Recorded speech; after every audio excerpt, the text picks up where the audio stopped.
5, 4, 3, 2, 1, 0.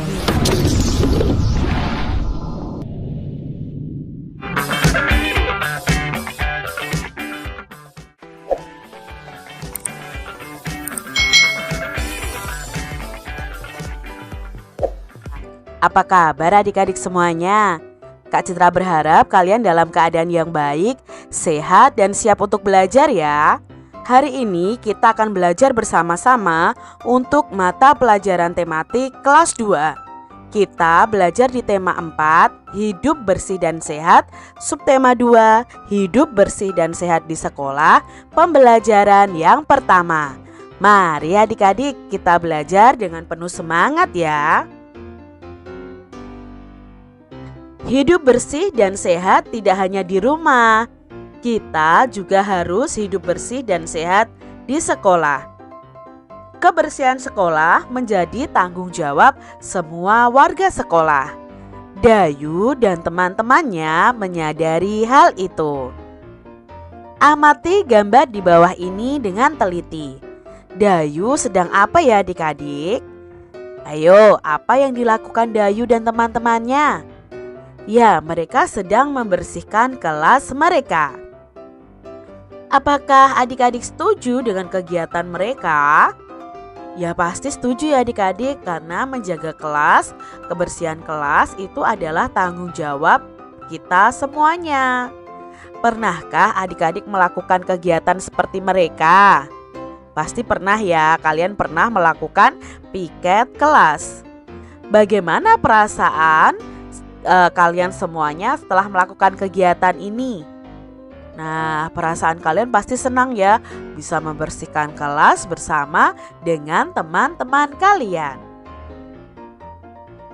Dayu dan teman-teman sedang bermusyawarah.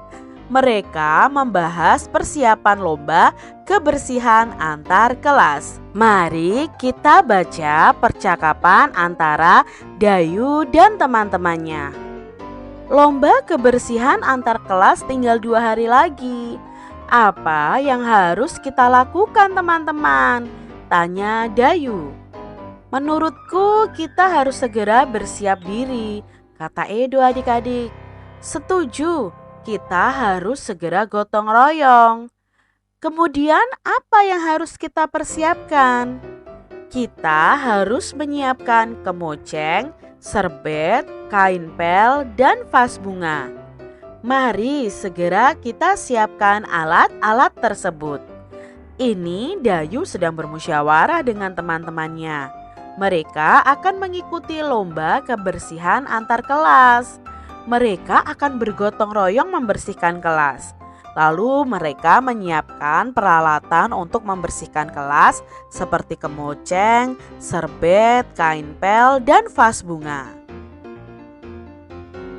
Kegiatan apa yang akan diikuti Dayu dan teman-temannya adik-adik? Ya, mereka akan mengikuti lomba kebersihan antar kelas. Apa hasil musyawarah Dayu dan teman-temannya? Ya, mereka akan bergotong royong membersihkan kelasnya. Bagaimana pendapatmu terhadap hasil musyawarah mereka? Coba pendapat adik-adik bagaimana?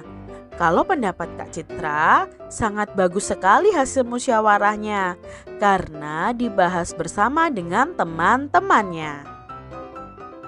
Pertanyaan berikutnya, apa saja peralatan yang perlu mereka siapkan?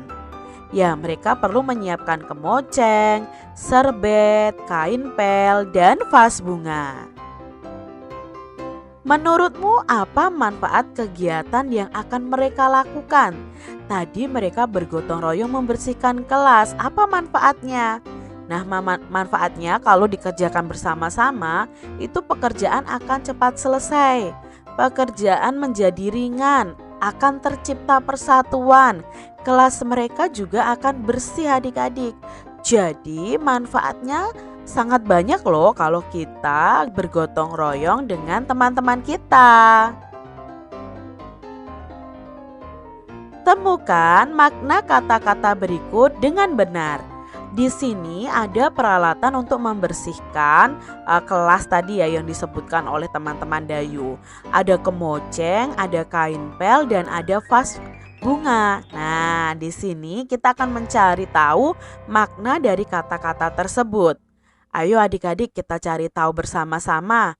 Kemoceng, kemoceng itu maknanya apa ya? Apakah kain yang digunakan untuk mengeringkan lantai, tempat bunga, atau pembersih debu? Ya, kemoceng itu artinya pembersih debu.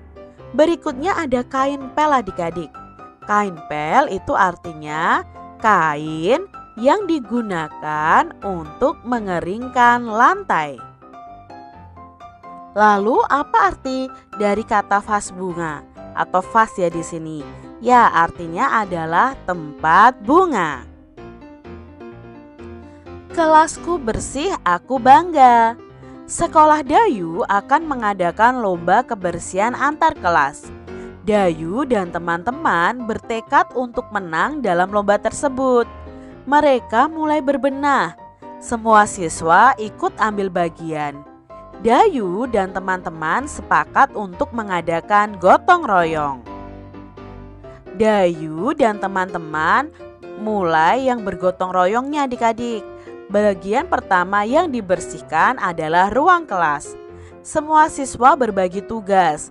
Ada yang menyapu lantai, membersihkan kaca jendela, membersihkan papan tulis, dan menata ruang kelas. Semua siswa ikhlas mengerjakan tugas masing-masing. Kelas Dayu menjadi bersih dan rapi. Lantai, jendela, dan dinding tidak ada yang berdebu. Semua perabotan kelas pun tertata dengan baik. Ada juga hiasan dinding terpajang di dinding. Dayu dan teman-teman bangga punya ruang kelas yang bersih. Kelas yang bersih membuat siswa menjadi sehat. Adik-adik, kalian harus menjaga kebersihan kelas kalian masing-masing. Nah, kelas yang bersih itu memiliki ciri-ciri sebagai berikut adik-adik. Yang pertama pastinya tidak ada sampah yang berserakan. Debu-debunya selalu dibersihkan. Peralatan kelasnya juga tersusun rapi. Kelas dicat dengan warna yang menarik.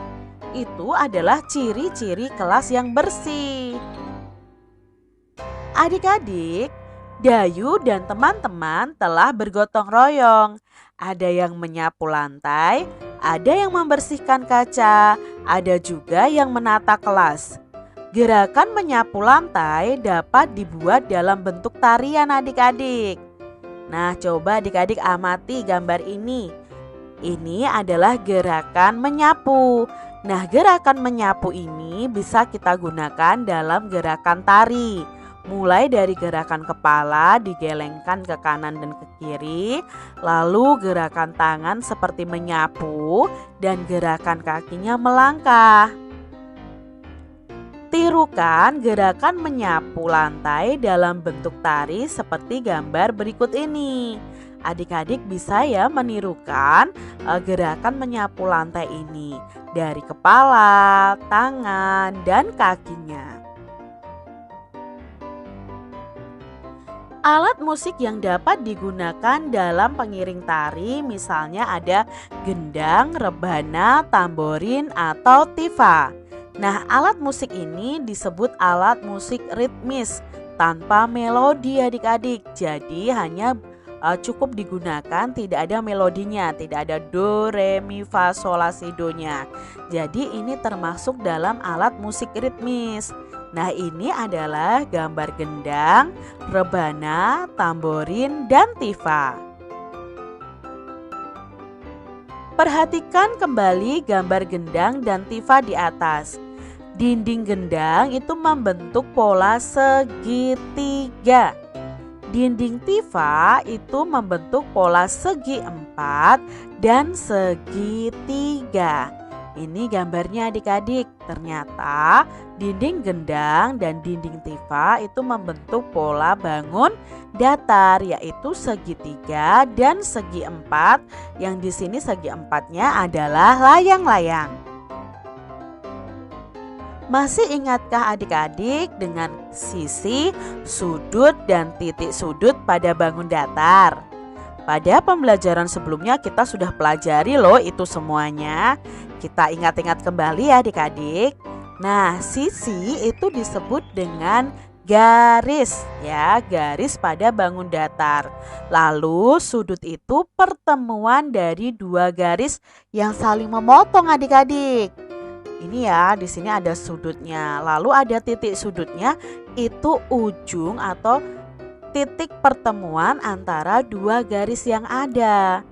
Kita ingat-ingat kembali pada bangun datar. Nah, di sini ada segitiga. Kalian masih ingat bahwa semua segitiga itu memiliki sisi, titik sudut, dan sudutnya itu sama jumlahnya, yaitu 3.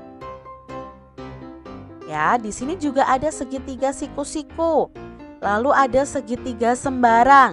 Itu jumlah sisi, titik sudut, dan sudutnya juga sama, yaitu 3.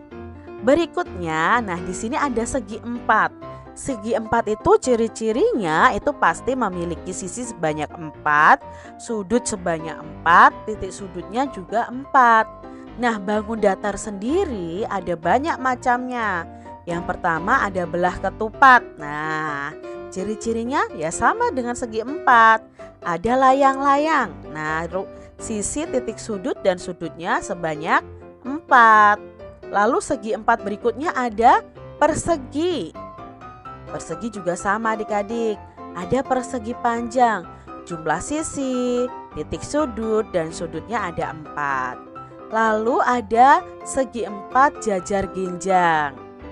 Ada trapesium ya. Ciri-cirinya sama adik-adik. Sisinya ada 4, titik sudutnya ada 4, dan sudutnya juga ada 4. Berikutnya ada segi 5. Namanya saja segi 5, berarti sisinya ada 5, titik sudutnya ada 5, dan sudutnya juga ada 5. Lalu ada bangun segi 6. Nah, segi 6 ini sisinya ada 6, titik sudutnya ada 6, dan sudutnya juga ada 6. Bangun datar yang berikutnya adalah lingkaran. Lingkaran ini hanya memiliki satu sisi, tidak memiliki sudut, dan tidak memiliki titik sudut. Itu tadi sekilas tentang bangun datar adik-adik. Tentukan bangun datar sesuai dengan banyak sisi, sudut, dan titik sudut pada gambar berikut adik-adik. Nah, yuk kita cari tahu bersama-sama. Di sini sudah dituliskan pada gambar gajah itu banyak sisinya ada 3, banyak sudutnya ada 3, banyak titik sudutnya ada 3. Berarti yang di sini pastinya adalah bangun segi 3. Sedangkan gambar gajah satunya itu banyak sisinya 4, banyak sudutnya 4, banyak titik sudutnya 4. Berarti di sini adalah bangun-bangun segi 4. Nah, di sini sudah ada contohnya, yaitu yang B ini. B ini bangun segi 3, berarti banyak sisinya 3, banyak sudutnya 3, titik sudutnya juga 3. Sekarang coba yang A adik-adik. Ya, yang A ada berapa ya? Banyak sisi dan sudut serta titik sudutnya? Ya, ada 4, berarti ini termasuk segi 4 adik-adik. Lalu gambar yang C. Ya, gambar yang C juga memiliki sisi, sudut, dan titik sudutnya sebanyak 4. Coba gambar yang D adik-adik.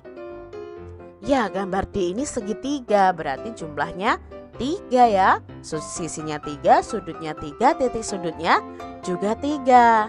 Lalu yang E adik-adik.